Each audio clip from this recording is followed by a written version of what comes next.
Lightweight. The other one was 1,000 kilos. Ugh, gotta bulk up, bro. Gotta eat more protein. What is this? Extinct animals have long been a source of fascination for many, and non-avian dinosaurs in particular have drawn great interest thanks to their huge and daunting sizes. Through the years, much debate has occurred around this topic, especially about which predatory dinosaur was the biggest to ever live. Meanwhile, terrestrial mammalian carnivores have gotten much less attention on their sizes. Perhaps since mammals are still around, or because they never attained the sizes of dinosaurs. On top of this, when people finally do discuss this topic, there is one extinct animal that is almost always the first one to be named. And with my cousin from the prehistoric times. Without much argument at that. This is the Andrewsarchus. Looks like a chopped version of me. No offense. I'm sure they had their merit. I'm sure they were pretty to their mates. Most believe that this strange carnivore is the undisputed king of mammalian predators on land. And yet, this isn't actually the case, as most signs actually point to another, lesser-known predator taking this crown. That's my cousin! That looks a lot better. That's less chopped version of me. That one's pretty. Cousin, Maddie, I think you're adopted. No, this is my cousin. The other one wasn't my cousin. I got it wrong. This one's my cousin. Looks much more like me. Arctotherium. While this beast's true size has only been revealed in the last few years, its existence has been known for far longer, with remains first being unearthed over 170 years ago in Argentina. The original specimen was not as large as later ones, but it was still big enough to turn a few heads.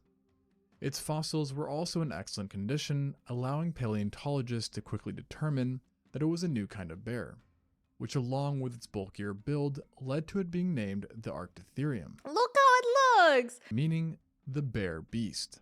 Yeah! It was also given the species name, Bonariense, a nod to the city in which it was originally located.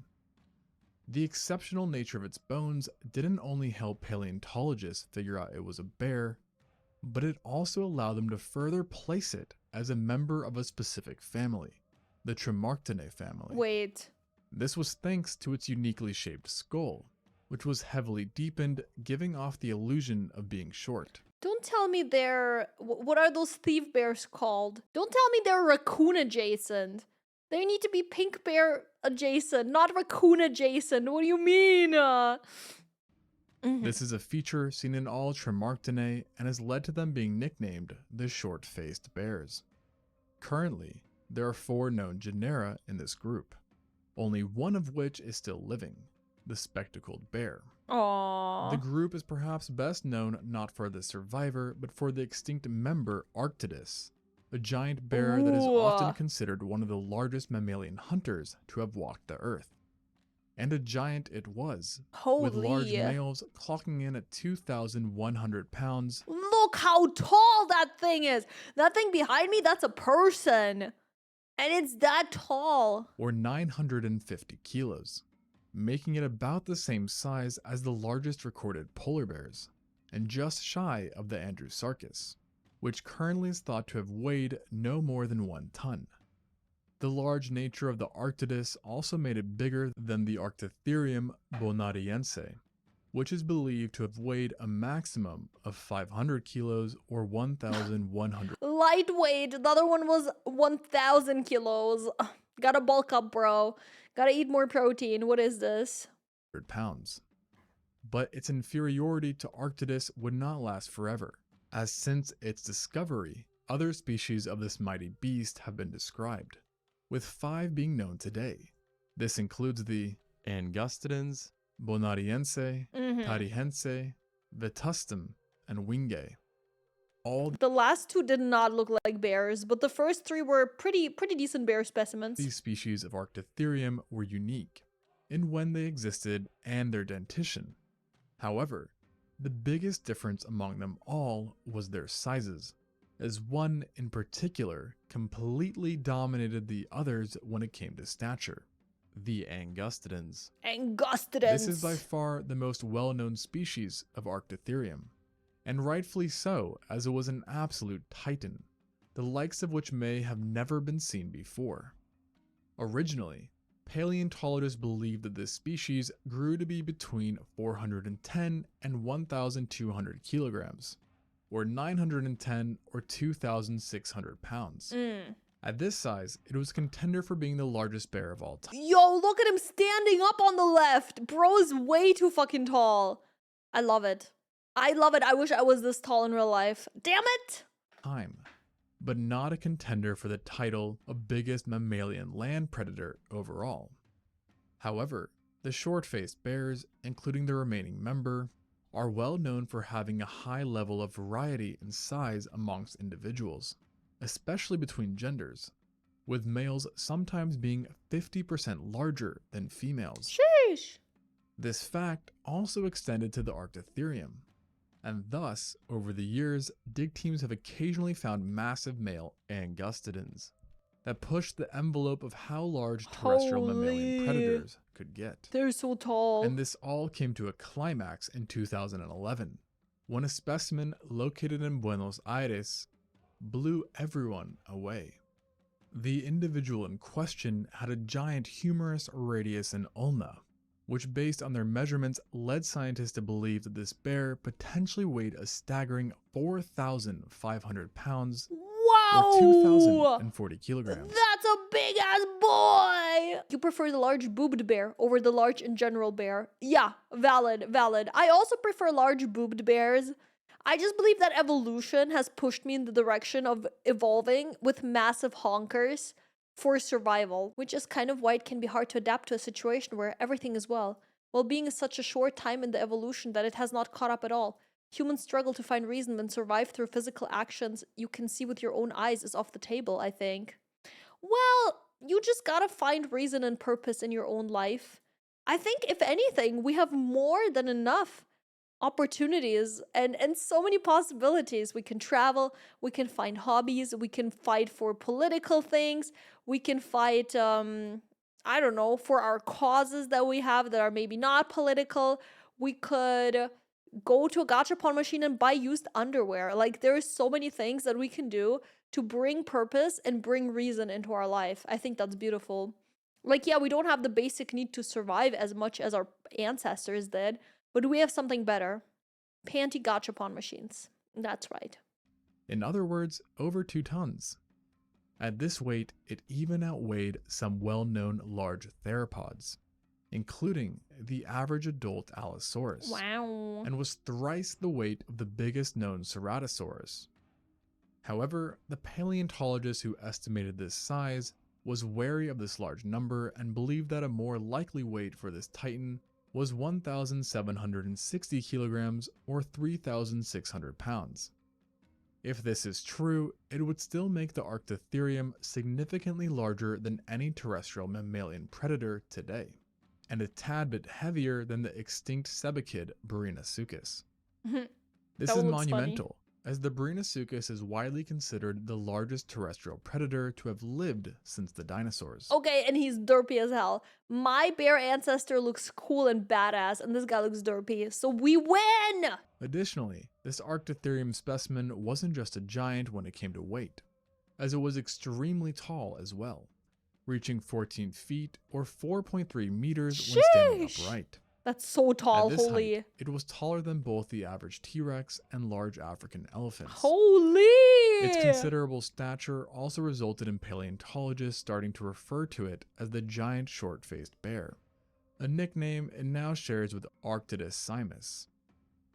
The source behind its gigantism is believed to have stemmed from the extinction of the Chapal Malania, a highly specialized omnivore that had a diet very similar to that of modern bears, especially the spectacled bear. This may have created intense competition, and thus with it gone, the Arctotherium was able to swell in size within a very short period, allowing it to become the largest predator around during the early Pliocene and early Pleistocene. And with this useful trait on its side, the Arctotherium became a killer of giants.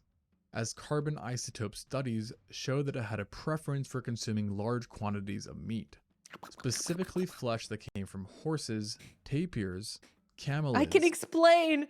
I swear I won't eat the Muslim girls, I swear. Macroconids, glyptodonts, giant ground sloths, toxodontids, and gomphotheres. So anything that walks. Cool. The location of damage found on these herbivores, coupled with the discovery of cracked and worn teeth amongst the Arctotherium, implies that it both scavenged and actively hunted these animals, typically delivering death by using its large canines to bite the neck and back of prey with bone-crushing force. That's how I maul people. Pay attention. If you ever meet me on a hike, you now know how I attack. While also using its large, robust forepaws to deal additional damage. And despite its outward appearance of being quite cumbersome, the Arctotherium angustidens was actually surprisingly efficient at catching these animals thanks to its proportionally long legs that granted it a high running speed, which may have even exceeded 40 miles or 60 kilometers per hour, making it about as fast as a grizzly bear, which is significantly lighter.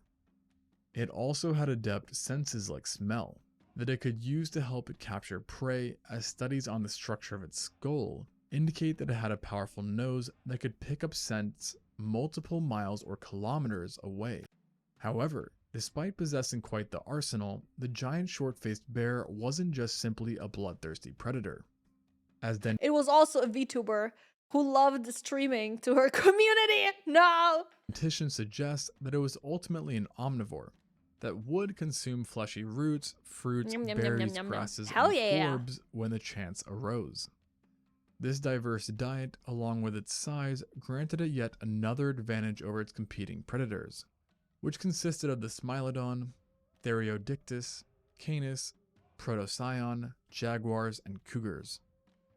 Some of these contemporary carnivores, like the Smilodon, were somewhat comparable in size, but not big enough to pose a serious threat to large adult bears if alone. This allowed the giant short-faced bear to reign supreme in its home of Argentina and possibly El Salvador and Bolivia as well.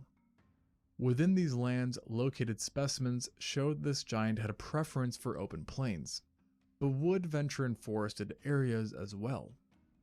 Rare finds further implied that the Arctotherium would occasionally inhabit paleoburrows, in which multiple bodies have been found. Like a cave? Dude, they're just like me for real. Everything I'm hearing here is things that I already do. Like, this is just, definitely my ancestor, you know? Leading to the hypothesis that this bear may have prowled the lands in familial groups. Hi guys, if you're enjoying this video, don't forget to like and subscribe. Thank you! Despite showing an aptitude for burrows, it's not believed to have created them. Rather, it's agreed that the Arctotherium was a conqueror of burrows that were dug by various xenarthans. These burrows proved to be a big part of this bear's life and was even a source of competition and conflict amongst individuals.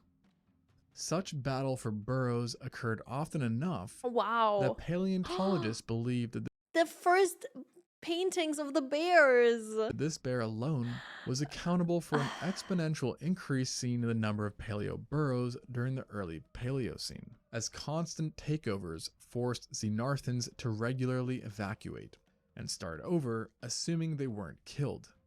These fights were quite vicious in nature, often leading to deep injuries that were prone to infection. However, burrows alone were not the only source of conflict amongst this species, as adults had a high level of damage in their skeletons, suggesting a life of violence. Aww. Some even believe that the high percent of cracked teeth seen in this bear is partially attributed to fights with other individuals. This tough lifestyle may have been a considerable source of mortality amongst adults and subadults. But this didn't stop this giant. What did, though, was the ecosystem itself. As the early Pleistocene ended and the middle Pleistocene began, the Carnivore Guild, aka the group of carnivore species that shared the habitat and competed for the same resources, started to diversify and mature, creating new changes and challenges for the Arctotherium. Eventually, it stopped growing in size, and then it slowly started to disappear. until 700,000 years ago, Unfortunate. when the Arctotherium angustidens fully vanished. This spelled the end for the giant stage in the Arctotherium's existence, but not its entire story, as the angustidens' legacy lived on in 4 new smaller, medium-sized species that emerged. This shrinkage was quite surprising, as in America where the Arctidus was located, its descendants got only bigger as time progressed, not smaller. However, ultimately the size decrease would work in the favor of the Arctotherium, as these newer species would end up outlasting the Arctidus by thousands of years. But they were so cool and large.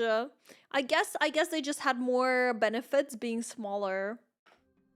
These 4 species could be divided into 2 distinct categories, with one group being the Arctotherium that did a complete 180, shifting from being mainly carnivorous to highly herbivorous. What? This included the Vetustum and Wingae. I have vegan relatives, which were also the smallest Arctotherium species. Studies on their isotope levels showed they specialized in C3 vegetative material, like fruits and leaves, but on occasion would still consume meat as indicated by spikes in their isotope levels. These rare meat snacks are believed to have come from the ground sloth, Nothrotherium, and possibly through cannibalism as well. Cannibalism mentioned. Ding, ding, ding, ding, ding, ding. It's our cannibalism mention of the day. Well, actually, we talked about bear meat earlier.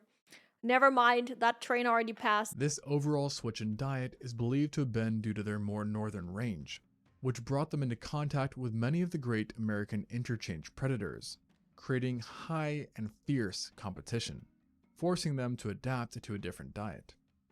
Some of these carnivores on the scene included American lions, dire wolves, gray wolves, coyotes, and the Smilodon fatalis. Despite the primarily herbivorous diet taking pressure off competition with large predators, the Wingae and Vetustum now had to compete with smaller omnivores, presenting a whole new set of challenges. While this was going on, their southern counterparts, the Bonariense and Tarihense, had retained the giant Arctotherium's preference for consuming meat. Nom, nom, nom, nom, nom, nom. This was made possible due to their more southern range of Chile and Argentina, meaning they did not have to worry as much about the great American interchange. Of the two, Arctotherium tarihense was smaller. I don't know why I love this image. They're just fighting over that dead penguin. Look at them go. They're going at it. Being about 20% lighter than the Bonariense, but both had very similar diets, which consisted of animals ranging between 100 kilograms or 220 pounds and 300 kilograms or 661 pounds, meaning that small to medium-sized camelids and horses were the main parts of their diets. It's also believed that these two practiced higher levels of scavenging and bone consumption than their giant predecessor, in order to supplement their yearn for meat. As unlike the angustidens, the Arctotherium were not the largest animals around and therefore could not tackle every prey in their environment, resulting in them leaving adolescent and younger megafauna to bigger predators like giant jaguars and the Smilodon. Was that the Smilodon? I feel like some of these renders of these super old prehistoric animals and creatures, they look so derpy. They look so goofy. Because I'm just used to how they look nowadays. Like how similar animals look nowadays. So this thing, that looks goofy as hell to me. I'm sorry. Predators that were around at the time that further created pressure included large canids and even each other. Ultimately though, despite being smaller, the diverse diets of these new Arctotherium proved highly successful, and they continue to thrive for another 691,000 years. That's a lot of years! Wow, do you guys think I can thrive for that long? Following the demise of the large angustidens, until they too eventually vanished.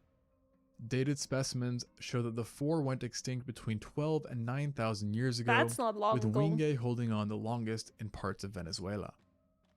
What's fascinating is that they all died out around the exact same time, despite inhabiting different areas and possessing varied diets, leading to numerous questions regarding why it went extinct. While it's hard to pinpoint the exactness of its demise, paleontologists have pointed out that the quaternary extinction event, for whatever reason, was exceptionally rough on bears, especially those that did not have conservative morphologies. Meaning that the abnormal robust structure and relatively elongated limbs of Arctotherium, which are not typically seen in other bears, may have played a substantial role in its inability to adapt to a changing world. Bringing a limb too long. Limb stop you from evolve good. A limb make you extinct. Man, didn't you guys say I have abnormally long arms? Maybe I need to look into that before I fail to evolve. What the fuck? Final end to what was once the largest mammalian predator ever. But if you found this deep dive into this giant mammalian predator interesting, you should check out our videos check on the out American lion. If anything, we learned from this, there were once really tall bears, and there's no reason for you to believe that I'm not that tall, because it could be that I'm like re-evolving, you know? So just think of me as 4 meters tall, please. That would be lovely.